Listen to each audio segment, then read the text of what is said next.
Hi, I am Jean Andrea Palacio, and this is my Sprout Up journey. I want to share with you the reasons why I chose to pursue this field.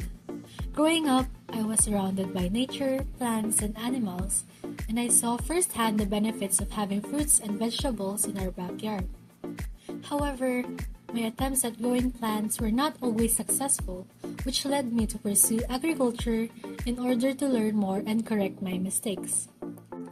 What I love about agriculture is that it is not just about growing crops, but it is also an integral part of our daily lives.